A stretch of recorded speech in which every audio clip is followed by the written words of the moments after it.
Hey guys, welcome to the channel. We're continuing our review series of the Venture Brothers Season 1. This is episode 11. It's called Past Tense. So at the beginning of this episode, Team Venture is on their way to a funeral.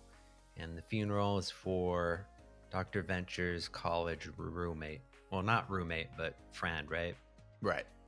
And we find out through flashbacks that Dr. Venture went to college with this person, Mike, who died, and was roommates with Brock, actually, and friends with also Pete White. Yep.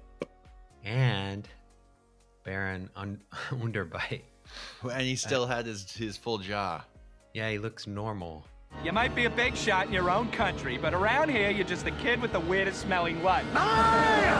Very well.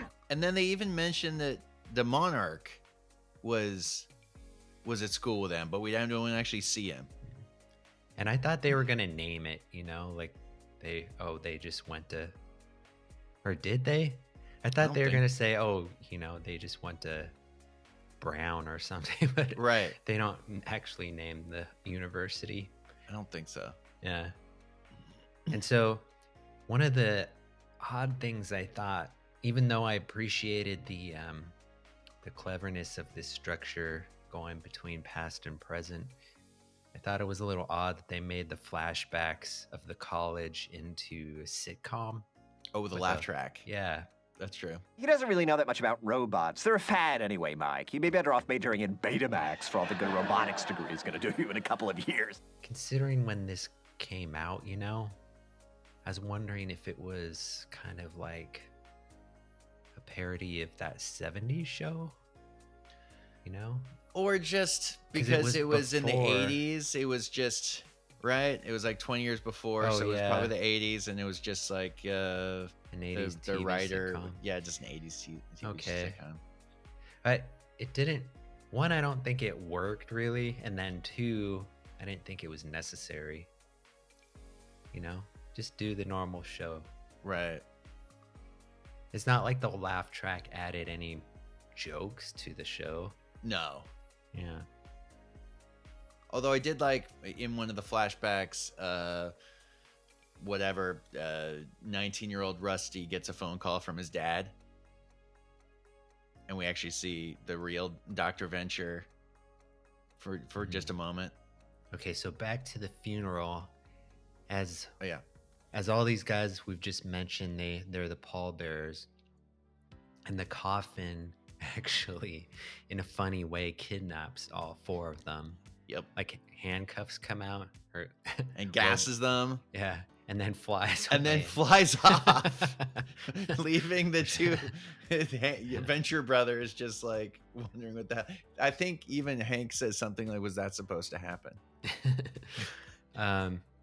So at that point, the boys are stuck, right? So they actually call the old Team Venture, Dr. Venture's dad's team mates, who we've seen before in previous episodes, except with the new addition of this Fishman.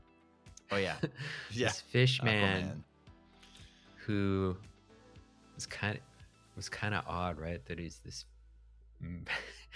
this magical fish man walking around, and he doesn't have any like powers or anything. Like he just gets beat up pretty easily.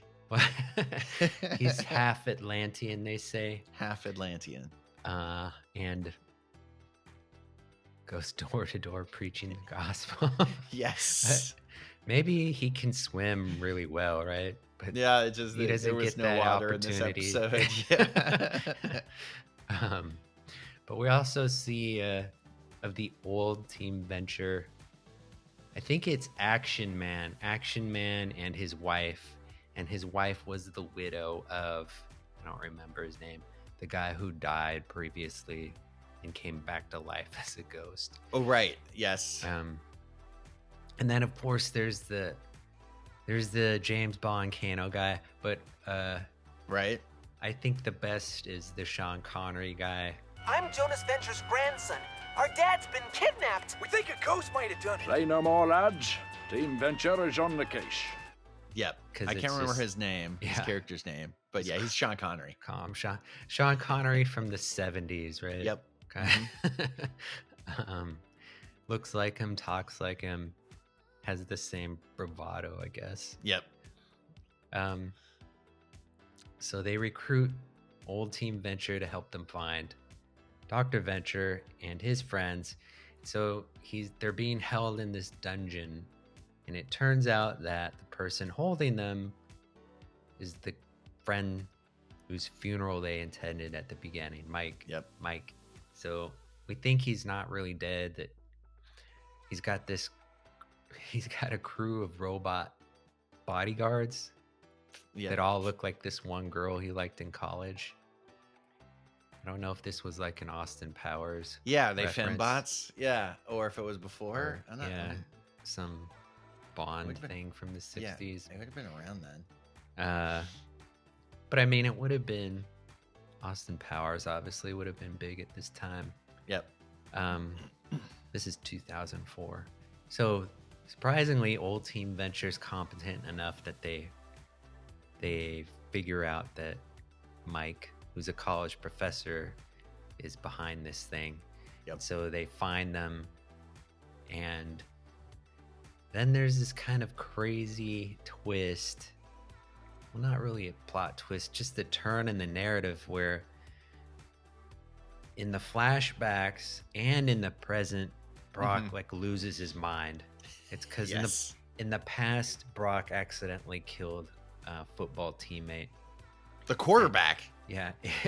The starting actually, quarterback. We'd seen that in a previous episode because he was Really? suffering from PTSD.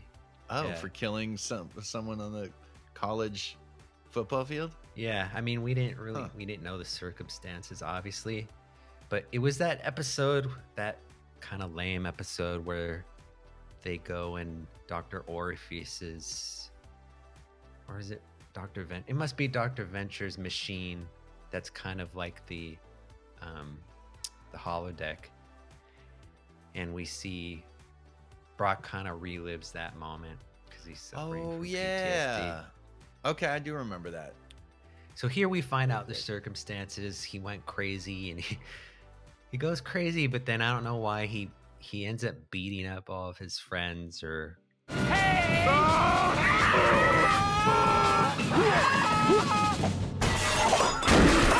In the flashbacks. or roommates, including Dr. Venture. Yes. He beats the snot out of them.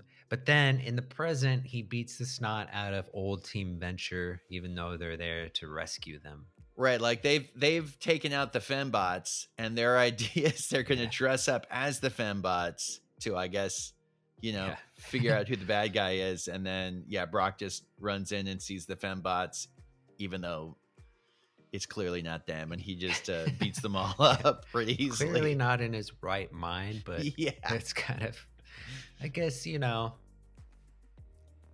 kind of tenuous, this, the interplay there, but I guess it works on a just kind of crazy joking manner.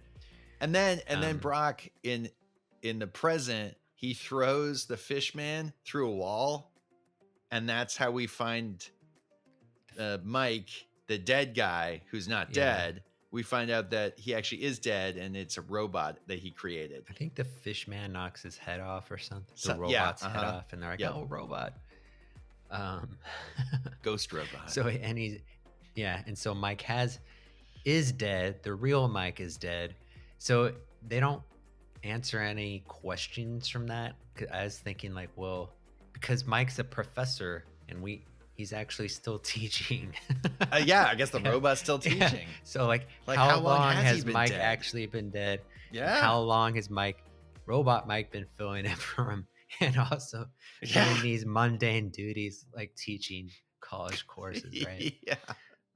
They don't answer any of that. Nope. It They don't just even mention happens. like how Mike died. Right. Yep, we don't know.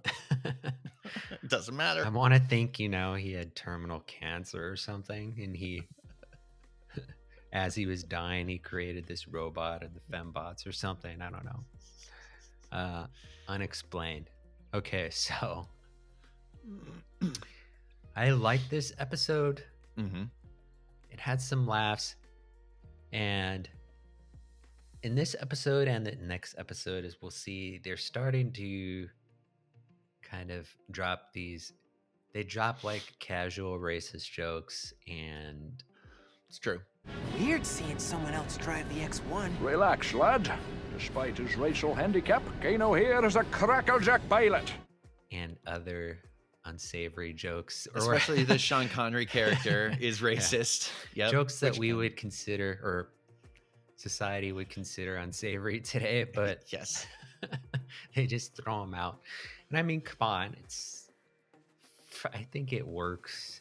It still works. I'm not, a joke is a joke to me, and for and this it's show, it's also kind of like on brand for the 1970s Sean Connery character. It works with the character, right? Yeah. So yeah, I don't think the writer producers are racist. it's like they wouldn't get away with it today, but it works, and I think it's funny. So anyway, like I said, I appreciated the narrative structure in this episode. Going back in time to learn more about Venture and Brock and Pete, and I'm getting that, kind of a nice surprise of how Baron Underbite was their roommate, and he was just a normal guy. Yeah. So I'm gonna give this a 7. 7. Yeah.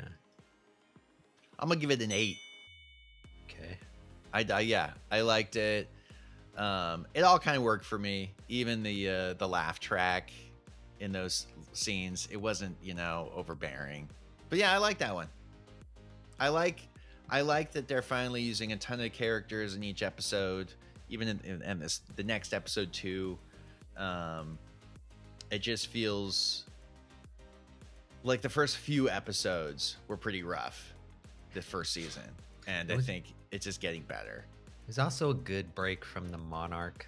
Not that I don't like the Monarch, but there's more villains obviously in the show. Leslie Bots, assemble! Destroy Brockhampton! All right, that was episode 11, Past Tense. Thanks for watching.